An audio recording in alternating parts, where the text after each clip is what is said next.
Consider thus: in a land there was a people. Now in this land there was such a one, at times who made haste, at other times was careful, and in whose heart had much consideration. Now this person said to himself, if I have a scratch, whether here or there, on my person,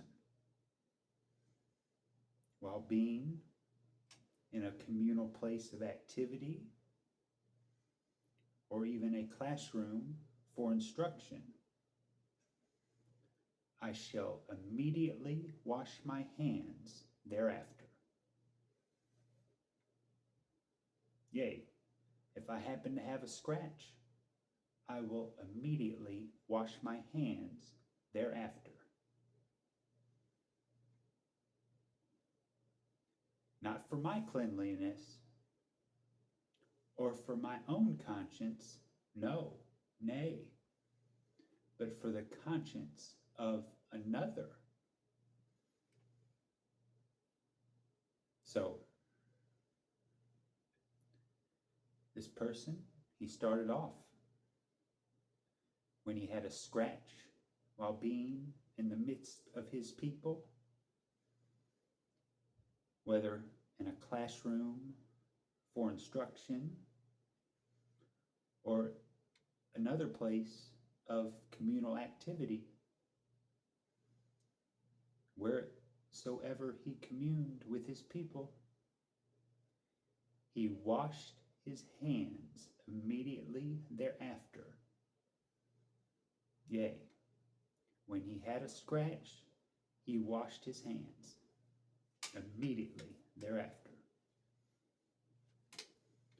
Now times and many days came and then passed. The man, as others, at times slept, at times ate, at times sang, at times worked, and at times learned. Now after many days and times had passed,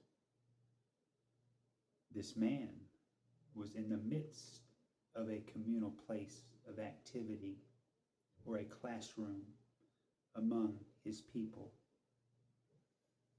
And this man, did he have a scratch?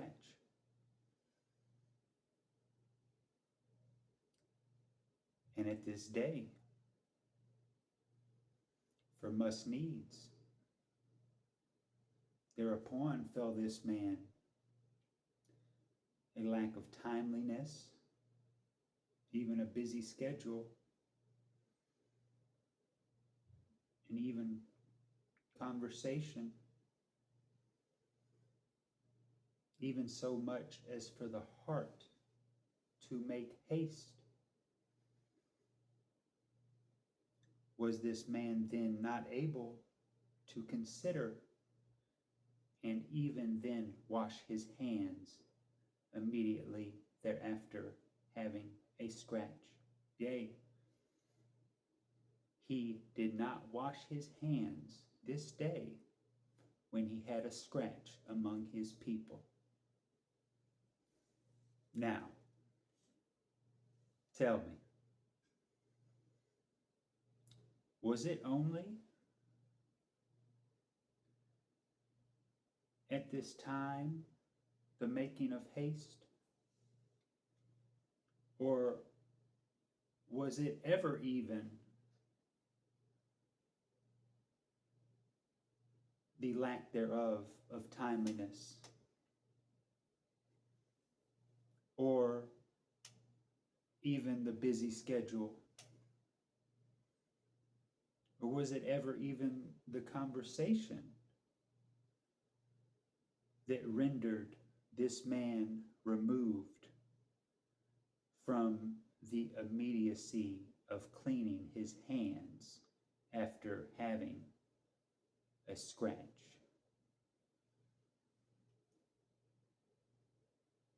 Was it ever even any of those things? Also, was this man made unto a hypocrite when he at the last failed to wash his hands?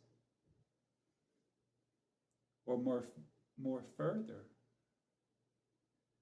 was it the singular place of the man's desire that at the last made him like to another in the place that did not commune to then wash their hands immediately after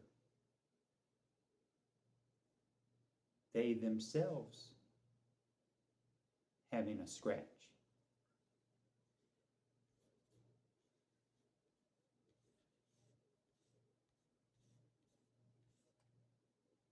Or even further, was it the mere man saying unto himself that he was in fact to wash that rendered unto him at the last doing not so?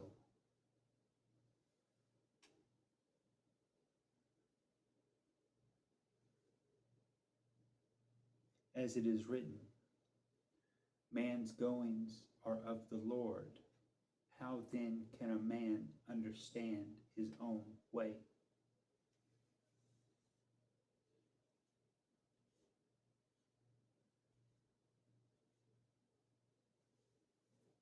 Now, think about this.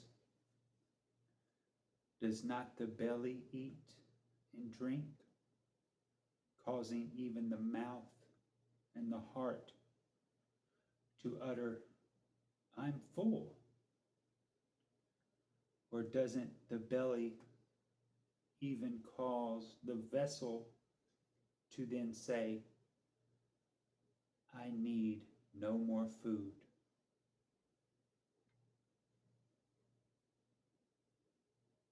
Do not even these words come to fail?